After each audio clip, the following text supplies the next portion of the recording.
Hello and welcome back to kids commerce zone. So दोस्तों, स्वागत है आपका MCQ 360 सीरीज़ में। तो इसमें मैंने जैसे पहले भी बताया था कि मैं हर एक बुक जो मेरे पास अवेलेबल है, अच्छे ऑथर्स की बुक, उनके जितने भी MCQs हैं मैं कवर करूंगा। तो आज का जो सेशन है वो है पार्टनरशिप का, जिसमें हम MCQ सॉल्व करेंगे। वैल्यूएशन ऑफ गुडविल एक टॉपिक था, उसके MCQs। और जिन लोगों ने वो टॉपिक पढ़ा हुआ है, जिनको बेसिक्स क्लियर हैं, प्लीज़ वही इन MCQs को समझने की कोशिश करें। अगर आपको बेसिक्स क्लियर नहीं है तो सबसे पहले वो वीडियोस देख लें जो मैंने बनाए हैं, विंग्स एक उड़ान में आपको मिल जाएंगे। तो वो वीडियोस आप देख लें, या किड्स कॉमर्स जोन में भी मिलेंगे। अब वो वीडियोस देख लें, बेसिक्स क्लियर करें, उसके बाद ही इन MCQs को सॉल्व करने की कोशिश करें। तो आज के सेशन में हम करेंगे वैल्यूएशन ऑफ गुडविल के MCQs। तो चलिए दोस्तों, शुरू करते हैं हमारा very first MCQ। So the very first MCQ is the profit of last 5 year are ₹85,000, 90,000, 70,000, 1 lakh and 80,000। ये हमें 5 साल का प्रॉफिट दिया गया है। Find the value of goodwill if it is calculated on average profit of last 5 year. हमें average profit कितने साल का चाहिए? 5 साल का। On the basis of theory of purchase, और नंबर ऑफ ईयर परचेज हमारे पास कितने हैं? 3। सबसे पहले गुडविल निकालनी है, एवरेज प्रॉफिट मेथड से निकालनी है। तो आपको सबसे पहले निकालना है एवरेज प्रॉफिट। वो निकालने का तरीका क्या था? मैंने आपको बताया था कि जितने साल का प्रॉफिट एवरेज करने के लिए कहा गया है उसको टोटल करो, और जितने साल का प्रॉफिट था उसके साथ डिवाइड कर दो। फॉर एग्जांपल, यहाँ पे 5 साल का प्रॉफिट हमें टोटल करना है पहले। तो पहले साल का प्रॉफिट 85,000, फिर 90,000, फिर 70,000, फिर 1 लाख और फिर 80,000। ये 5 साल हैं, तो इसको 5 के साथ डिवाइड करना पड़ेगा। अगर हमें 6 साल का प्रॉफिट एवरेज करना है तो उसको हम 6 के साथ डिवाइड कर लेंगे। तो पहले कर लेते हैं इसको इसकी कैलकुलेशन कर लेते हैं। तो ज़रा देख लेते हैं कि कितना प्रॉफिट आएगा। चलिए, 85,000 plus 90,000 plus 70,000 plus 1 lakh plus 80,000। तो अगर मैं इसका टोटल करूं वो मुझे दिखेगा 4,25,000, और इसको मैं करूंगा 5 के साथ डिवाइड। तो इसको डिवाइड बाय 5 कर लें तो हमारा एवरेज प्रॉफिट जो है वो आ जाएगा 85,000। ये हमारा आ गया एवरेज प्रॉफिट। तो गुडविल कैसे निकालते हैं? फॉर्मूला मैंने आपको बताया था कि एवरेज प्रॉफिट को मल्टीप्लाई कर देना होता है sorry, number of year of purchase के साथ। तो 85,000 into number of year of purchase हैं 3। अब मल्टीप्लाई कर लो, 2,55,000 ये आपका गुडविल है, और 2,55,000 हमें आंसर दिख रहा है यहाँ पे B. So B is the right answer. I hope ये आपको क्लियर है। चलिए नेक्स्ट MCQ पे चलते हैं। So the next MCQ is the profit of last 3 years are ₹42,000, 39,000 and 45,000। 3 साल का प्रॉफिट है। Find out the goodwill of 2 years purchase. हमें गुडविल निकालनी है 2 ईयर्स परचेज पे। ये MCQ मैं आपके लिए छोड़ रहा हूँ, आप इसका आंसर पता करें और कमेंट बॉक्स में उस आंसर को लिख देना। चलिए दोस्तों, क्योंकि ये सेम वैसा ही है जैसे इससे पहले हमने डिस्कस किया। Next is find the goodwill of the firm using capitalisation method. हमें फर्म की गुडविल निकालनी है, और किस मेथड से निकालनी है? किस मेथड को यूज करके? कैपिटलाइजेशन मेथड को यूज करके। Using capitalisation method from the following information. Total capital employed, हमें कैपिटल एम्प्लॉयड दे रखी है कितनी की? 8 लाख की। रीजनेबल रेट ऑफ रिटर्न, हमारे पास रेट ऑफ रिटर्न कितना है? 15%। और प्रॉफिट हमारे पास जो दिया है वो है 12 लाख। सबसे पहले कैपिटलाइजेशन मेथड अप्लाई करने से पहले हमें निकालना होता है, आपको याद होगा, हमें निकालना होता है सुपर प्रॉफिट, और उसका फॉर्मूला मैंने आपको बताया था average profit minus normal profit. ये मैंने इसका आपको फॉर्मूला बताया था। यहाँ ये जो हमें प्रॉफिट दिया ये तो है एवरेज प्रॉफिट। हमें चाहिए क्या? हमें चाहिए नॉर्मल प्रॉफिट, और उसका फॉर्मूला मैंने बताया था कैपिटल एम्प्लॉयड, यानी जितनी कैपिटल हमने लगाई उस पर जो हमें रेट ऑफ रिटर्न मिल रहा है। तो दोनों चीज़ें अवेलेबल हैं। कैपिटल एम्प्लॉयड हमें क्वेश्चन में गिवन है 8 लाख की, हमने ले ली, और रेट ऑफ रिटर्न है यहाँ पे आपके सामने 15%। आपको यहाँ दिख रहा होगा ये 15%। तो अगर हम इसको कर लें तो ये कैलकुलेशन करके 1,20,000 रुपया हमारा नॉर्मल प्रॉफिट आ जाता है। अच्छा, अब हमें निकालना है सुपर प्रॉफिट। तो फॉर्मूला मैंने ऊपर लिख दिया था, average minus normal. Average profit हमें क्वेश्चन में दे रखा है 12 लाख का, राइट, और नॉर्मल प्रॉफिट है 1,20,000 का। तो अगर मैं इसको कैलकुलेशन करूं वो आएगा 10,80,000। इट मीन्स ये मेरा क्या है, सुपर प्रॉफिट, राइट। अच्छा, अब हमें निकालना है गुडविल, और कैपिटलाइजेशन मेथड से हमारा जो फॉर्मूला रहता है वो होता है super profit into reciprocal of rate of return. जो हमारा रेट ऑफ रिटर्न है उसका उल्टा। सुपर प्रॉफिट हमने कैलकुलेट किया 10,80,000 और reciprocal of rate of return 100/15। ज़रा इसको सॉल्व करके देखते हैं तो हमें पता चलेगा कि हमारा आंसर क्या है। 10,80,000 इंटू 100 डिवाइडेड बाई 15, ये आ रहा है 72 लाख। तो ऑप्शन में आप देख लो 72 लाख आपको ऑप्शन कहाँ दिख रही है, सी ऑप्शन दिख रही है। तो C is the right answer. I hope ये आपको क्लियर है। चलिए दोस्तों नेक्स्ट पे आते हैं। The capital of B and D are ₹90,000 and 30,000। B और डी दो पार्टनर हैं जिनकी जो कैपिटल है वो दी है 90,000 and 30,000। With the profit sharing ratio, उनकी जो प्रॉफिट शेयर रेशो है वो 3:1 है। The new ratio admissible after 1/4/2006 is 5:3। अब उन्होंने एक नई रेशो बनाई है 1/4/2006 के बाद, उनकी जो न्यू रेशो रहेगी वो 5:3 रहेगी। The goodwill is valued at ₹80,000 as on that date. उस डेट को जो उन्होंने गुडविल की वैल्यूएशन की वो 80,000 थी। Amount payable by gaining partner to sacrificing partner is, gaining partner sacrificing partner को कितना अमाउंट पे करेगा। तो दो चीज़ें यहाँ पे कैलकुलेट करनी पड़ेंगी। एक तो हमें दिखाना है कि गेनिंग पार्टनर कौन है या फिर सैक्रिफाइसिंग पार्टनर कौन है, और दूसरा हमें दिखाना है कितना अमाउंट पे करेगा।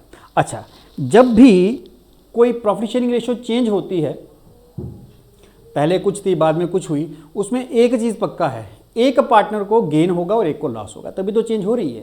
तो एक पार्टनर हमेशा क्या करता है, गेन करता है और एक लॉस करता है। तो कैसे निकालेंगे, सबसे पहले तो हम देख लें किसको गेन और किसको लॉस हो रहा है। जो old ratio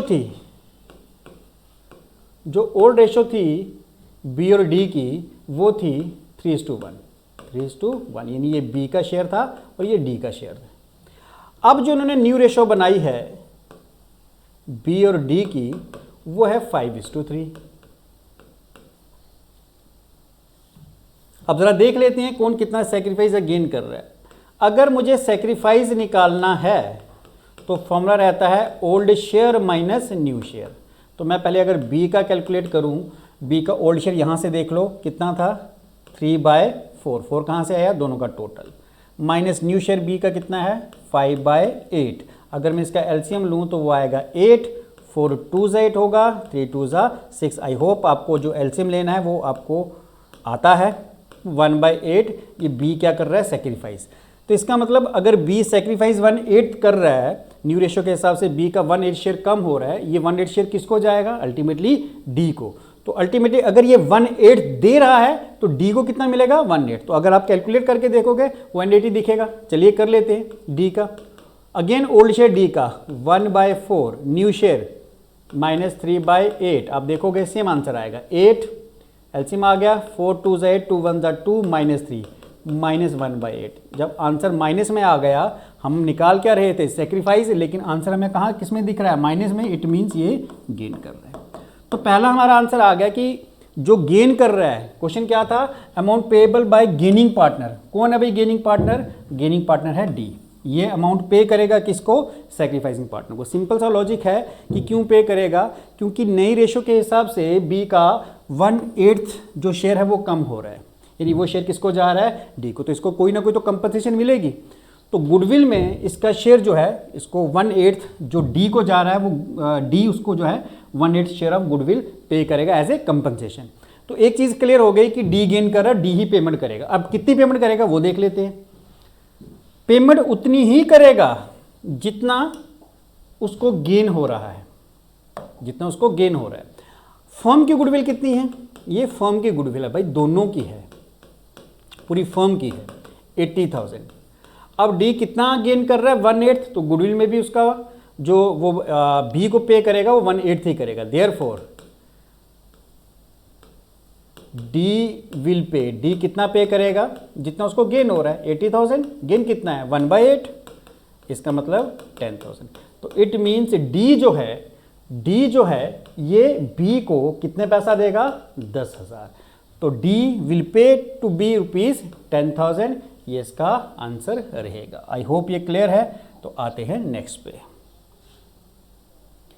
A B C are equal partners, A B C तीनों बराबर के पार्टनर्स हैं। D is admitted to the firm for 1/4 share. D का शेयर कितना है, नया पार्टनर है, उसका शेयर है 1/4। D bring 20,000 as capital and 5,000 being half of the premium for goodwill. 5,000 उसने गुडविल लाई, लेकिन ये गुडविल था half of the premium for goodwill, यानी उसका जो एक्चुअल में शेयर था उसका आधा उसने गुडविल लाई है। The value of goodwill of the firm, firm की गुडविल कितनी होगी। दोस्तों जो नया पार्टनर अगर पार्टनरशिप में आता है उसकी जो भी कैपिटल या फिर गुडविल होगी वो डिपेंड करता है उसके शेयर के ऊपर। अगर हम उसको ज़्यादा शेयर दे रहे हैं तो उसने ज़्यादा कैपिटल और ज़्यादा गुडविल लानी है। अगर हम उसको कम शेयर दे रहे हैं तो कम कैपिटल और कम गुडविल लानी है। इन शॉर्ट उसकी कैपिटल और गुडविल डिपेंड करेगी उसके शेयर के ऊपर। यहाँ पर सबसे पहले उसने कहा फर्म की गुडविल निकालें, हम कैपिटल की बात नहीं करेंगे, अब गुडविल की बात करेंगे। डी ने कितनी गुडविल लाई है 5,000, लेकिन वो गुडविल कितनी थी हाफ। फुल गुडविल, अगर हम फुल वैल्यू ऑफ गुडविल निकालें, full value of goodwill of D, अगर डी की हम पूरी वैल्यू गुडविल की निकालें, उसने आधी कितनी लाई 5,000, फुल कितनी होगी यानी 10,000, मतलब उसने 10,000 लाना था, हाफ कितना लाया 5,000, राइट। अब मैंने कहा जो भी कैपिटल गुडविल नया पार्टनर लेके आता है डिपेंड करता है उसके शेयर के ऊपर। उसका शेयर कितना था, डी का शेयर था 1/4, यानी जितना उसको शेयर दिया जा रहा है उसी के हिसाब से वो गुडविल लेके आया है। इसका मतलब फर्म की गुडविल कितनी होगी, अगर हम पूरी फर्म की गुडविल कैलकुलेट करें, अगर उसका 1/4 शेयर डी को 1/4 शेयर दिया जा रहा है तो गुडविल भी 1/4 लाई होगी। तो अगर हमें पूरी गुडविल निकालनी फर्म की, हम क्या करेंगे, जो उसका गुडविल है डी की जो गुडविल है उसके शेयर के रेसिप्रोकल के साथ मल्टीप्लाई कर लेंगे तो 40,000, यानी फर्म की गुडविल कितनी थी 40,000। अगर डी का 1/4 शेयर है तो उसने कितना दिया उसका 10,000।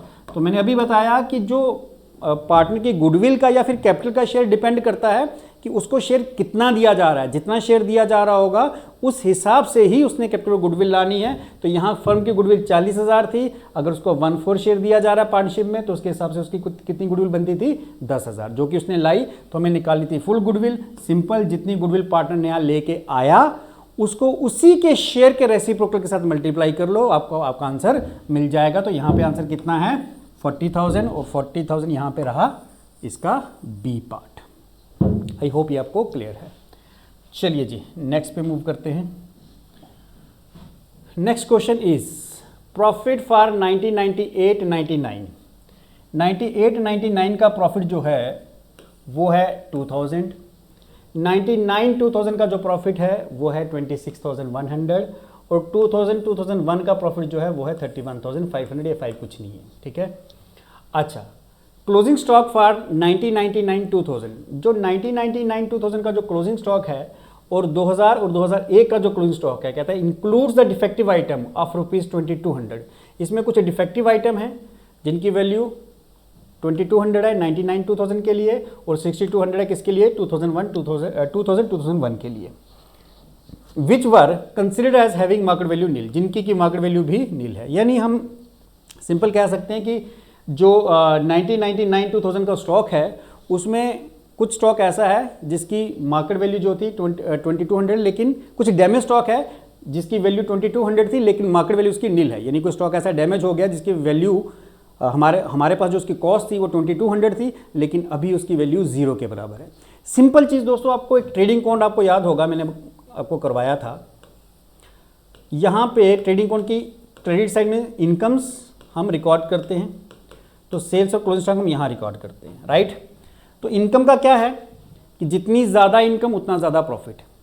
अब क्लोजिंग स्टॉक हम क्योंकि इनकम साइड में रिकॉर्ड करते हैं तो अगर हमने क्लोजिंग स्टॉक ज़्यादा लिया है इट मीन्स हमारा प्रॉफिट बढ़ेगा, और अगर हमने क्लोजिंग स्टॉक कम लिया है इसका मतलब प्रॉफिट कम हो जाएगा, क्योंकि इनकम साइड बढ़ी तो अल्टीमेटली प्रॉफिट ज़्यादा। अब यहाँ पे कहता है कि जो क्लोजिंग स्टॉक है कब का 99-2000 का, इसमें 2200 का स्टॉक जिसकी वैल्यू नील है हमने वो भी लिया हुआ है। इसका मतलब हमने अल्टीमेटली 2200 का स्टॉक ज़्यादा शो किया है। इसका मतलब ज़्यादा शो किया है तो हमारा प्रॉफिट जो है वो ज़्यादा शो होगा, जबकि ऐसा नहीं था, हमें अपने प्रॉफिट को कम करना पड़ेगा। ठीक है, ये 2200 का स्टॉक जिसकी जो मार्केट वैल्यू जो है वो नील है, इट मीन्स हमने 2200 यहाँ पर ज़्यादा शो किया हुआ है, जिसकी वैल्यू क्या थी, जिसकी वैल्यू नील थी, जो किसके बराबर है, 0 के बराबर। इट मीन्स हमारी ये साइड 2200 रुपये ज़्यादा थी, इसकी वजह से हमारा प्रॉफिट भी 2200 रुपये ज़्यादा आएगा। हमें उस प्रॉफिट को सबसे पहले तो कम करना है। ठीक है, चलिए ज़रा उस प्रॉफिट को कम करते हैं पहले। तो हमारे पास जो प्रॉफिट है फॉर 1999 2000 का वो है 26,100 और हमें माइनस कर देना है हमारा जो डैमेज क्लोजिंग स्टॉक था, क्योंकि 2200 रुपये का 2200 का स्टॉक हमारा ऐसा था जिसकी मार्केट वैल्यू क्या है, नील। इट मीन्स हमारा प्रॉफिट भी 2200 क्या हो जाएगा, कम हो जाएगा। तो ज़रा देख ले, तो ये बचा 23,900, ये हमारा आ गया एडजस्टेड प्रॉफिट। अच्छा, अब ज़रा हम अगले साल का प्रॉफिट फॉर नेक्स्ट ईयर का यानी 2001 का अगर हम वो प्रॉफिट देखें तो वो प्रॉफिट है 31,200। अच्छा, सिंपल, इसमें ज़्यादा डेप्थ में जाने की ज़रूरत नहीं है, इतना इन डेप्थ क्वेश्चन आपको पूछेंगे भी नहीं। लेकिन यहाँ पे जो कह रहा है 2001 का प्रॉफिट हमारे पास 31,200 है। हमारा जो क्लोजिंग स्टॉक था 1999-2000 का, वही हमारा ओपनिंग स्टॉक बनेगा 31,200 का। तो अब हमें करना सिंपल, इतना ज़्यादा डेप्थ में नहीं जाऊँगा। जो क्लोजिंग स्टॉक आपने यहाँ पे माइनस किया था वो आप यहाँ पे आप क्या कर दोगे, ऐड कर दोगे, ऐड डैमेज स्टॉक पिछले साल वाला। क्योंकि जो पिछले साल का क्लोजिंग है, अगर आप ट्रेडिंग अकाउंट बनाओ तो पिछले साल का क्लोजिंग इस साल का क्या बनेगा, ओपनिंग स्टॉक। और अगर उसमें से 2200 रुपये 2200 की वैल्यू कम है, इट मीन्स डेबिट साइड में हम क्या रिकॉर्ड करते हैं, एक्सपेंसेस। तो अगर हमने 2200 रुपये 2200 के एक्सपेंस कम शो किए तो अल्टीमेटली प्रॉफिट हमारा 2200 इंक्रीज हो जाएगा, इसलिए मैं इसको यहाँ पे ऐड कर रहा हूँ। क्लियर हो गया, क्योंकि एक्सपेंसेस हमारे डेबिट साइड में आते हैं। 2200 के जो हमारा डैमेज स्टॉक है जिसकी वैल्यू नील थी, इट मीन्स हम अगर 2200 के कम एक्सपेंस रिकॉर्ड करेंगे तो हमारा प्रॉफिट क्या हो जाएगा, उतना इंक्रीज हो जाएगा। तो 2001 में हमने अपना प्रॉफिट जो है इंक्रीज कर लेना है, जितना का हमारा स्टॉक पिछले साल डैमेज था। और साथ में इसने ये भी कहा कि जो 2001 का स्टॉक है 31,200, इसमें 6,200 का हमारा जो स्टॉक था क्लोजिंग स्टॉक वो डैमेज था। अगेन वही कहानी, फिर से डैमेज स्टॉक है, हमने लिखा हुआ है तो माइनस कर देंगे, क्योंकि क्लोजिंग स्टॉक अगर आपका डैमेज है या ऐसा स्टॉक है जिसकी वैल्यू नील है, इट मीन्स आपका प्रॉफिट हमने ज़्यादा दिखाया हुआ है। हमें कितना प्रॉफिट कम कर लेना है, 6,200, जो कि हमारा स्टॉक डैमेज था, हमने अपने क्लोजिंग स्टॉक में उसको दिखाया हुआ है, तो 27,200।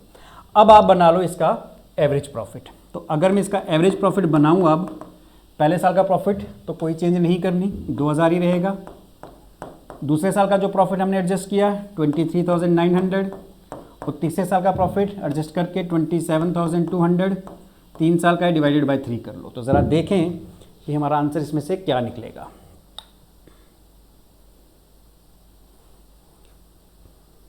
तो 2000 प्लस 23,900 प्लस 27,200 डिवाइडेड बाय 3, ये आंसर आ रहा है 17,700। इसने कहा था गुडविल निकालो, लेकिन ये नहीं बताया कि number of year of purchase कितनी है, कि कितने साल के लिए हम एक्सपेक्ट कर रहे हैं। अगर नहीं बताया, इट मीन्स सिर्फ हमें 1 साल की निकालनी है।